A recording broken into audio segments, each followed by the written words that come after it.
They say New York is a city of noise, movement, and indifference. But sometimes, in the middle of its chaos, the city whispers. Eliza was 34, a British woman from London, with an old soul and a heart that had recently been shattered. She had come to New York to escape, to find herself again, or at least the pieces of who she used to be.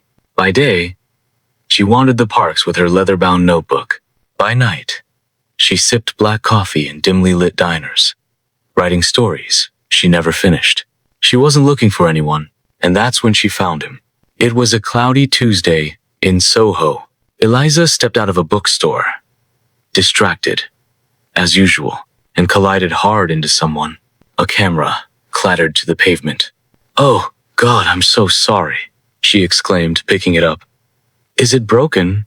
The man smiled. Maybe. Or maybe fate wanted this footage. His name was Li Wei, 32, a travel vlogger from China, visiting New York to document the final city on his year-long global journey. He was the kind of man who smiled with his whole face, who asked questions not to respond, but to understand, who filmed everything so he wouldn't forget anything. That day, they had coffee together. Just once. But the next day, they bumped into each other again. And then again. A food truck in Chinatown, a jazz bar in the Village, the Brooklyn Bridge at sunrise. It was as if the city itself was weaving them together. They became inseparable. He showed her how to eat with chopsticks. She taught him how to pronounce Worcestershire. She tried bubble tea for the first time, grimaced, and he filmed every second of it. They shared headphones in Central Park, listening to his Mandarin playlist and her rainy day British ballads. It wasn't fireworks. It was something quieter, a kind of peace neither had known.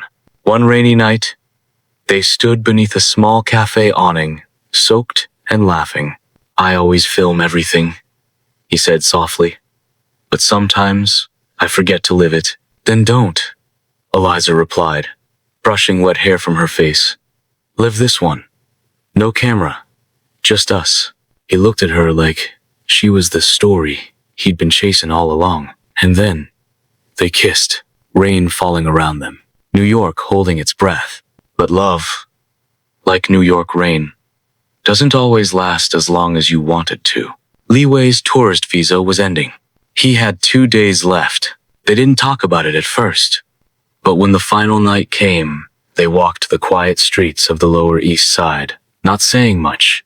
Sometimes silence is the loudest kind of love.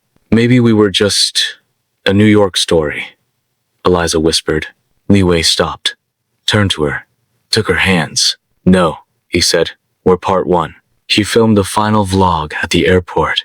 Es miste. Hello. This isn't goodbye. This is just the cliffhanger. And then he was gone. Months passed. Seasons changed. New York kept moving. But one morning, at Heathrow Airport in London, a flight from Beijing arrived. Eliza stood there, scanning faces. And then there he was, camera in one hand, a bouquet of jasmine in the other. He smiled. She ran. And the city whispered again. Because love doesn't follow logic. It follows the heart. And sometimes, it starts with a collision and ends with a beginning. If this story touched your heart, don't forget to like and share. And for more love stories from around the world, subscribe to the Snore Community YouTube channel, where stories live and love never sleeps.